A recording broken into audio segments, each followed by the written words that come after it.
you mentioned all those players, major champions, former number ones in the world. I'm sure they weren't in the prime of their career, but correct. I'm sure they still had some game when you were caddying for them. So absolutely. What was it like to work for players of that caliber? It was a thrill. It was an honor, to be honest. When you see guys walking down the range, like for Nick Price, for example, guys, no matter whether they were number 1 or 2 or 10 on 20 on the money list, almost all of them would stop and watch Nick hit a couple of balls because he was so good. And they would just, especially if he had a long iron out, guys would just sit there for 5 or 10 minutes and watch him hit 3 irons or a 4 iron, because it was just such a beautiful, piercing ball flight. And with Stockton, the guys would constantly asking for putting lessons, everything from, I remember one day at Palm Springs, phone rang at the house when I was at Dave's house, and it was early and I wasn't expecting a call, and it was Tiger Woods saying, I'm having a lesson in an hour with Dave, and so we went out there, the Skins game Pro-Am back then, and he gave Tiger Woods a 3-hour lesson, and I'm a foot from it there, so things like that is just stuff I'll never forget. Really cool. And the playing side of it, yeah, you're right. They aren't and weren't in their prime, but you can still tell, and you learn from watching them play, watching them prepare. For example, with Nick Faldo, when he called and asked me to work for him, the first thing he said is, "I want you to get I did the yardage books already, so he already knew I had that data, but he asked me to get the hole locations from that tournament from the last 3 years." Now, think about that. He wanted to know where he hadn't played the tournament. It was in Calgary. He hadn't played there before, and he wants to know where the pins were every round the last 3 years. And so I get him that data. He studies that data. We practice to those locations. Things like that are pretty cool when you see guys like that got to that level, how they prepare and how they think. Mm-hmm.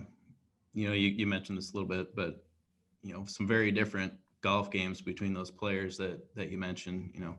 Obviously Dave was a great putter, but who was the best at what, and how did you pick up on that? Yeah, so I do. People do have strengths to their games out here, even at this level. Peter Jacobson, I don't think I've caddied for maybe 8 years. He's might have missed 3 fairways since, so I mean, that's fun. Guys like Faldo didn't play quite enough to where they could get as consistent and strong as they were. But the way he thought around the golf course was unlike anybody I've ever seen. The questions he would ask, he would say, most people think about how far do I have to the flag or where's the pin. He would want to know where the best putt is from 10 feet. It didn't matter if he was hitting a 3-wood into it or a sand wedge. He wanted to know, where can I hit this 10 feet from the hole to have the best chance of making a putt? Things like that are pretty cool.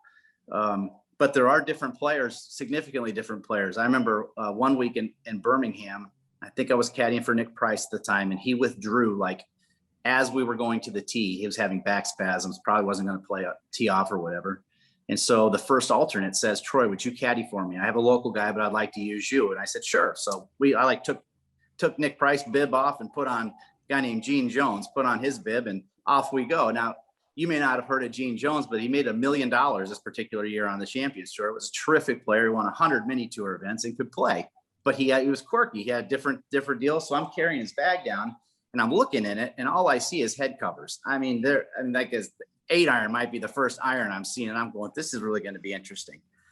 So he says, I play a different game, kind of maybe more LPGA type, just kind of position here and there. He said, but he goes, just make me laugh and keep me loose, do that stuff you do with Peter where you with whatever. And I said, okay. And so first couple holes go fine. And he gets behind a tree on the third hole, has to chip out. And he looks at me, we've got 170 yards. And he says, what do you like here? 6 hybrid? And I was like, well, I don't know. I mean, Nick Price carries a 1-iron, my mom hits her 6 hybrid, 120 yards. How far does yours go? And so getting a caddy for different guys in different games and having to come up with it on the fly is pretty fun, but everybody's game is different out there.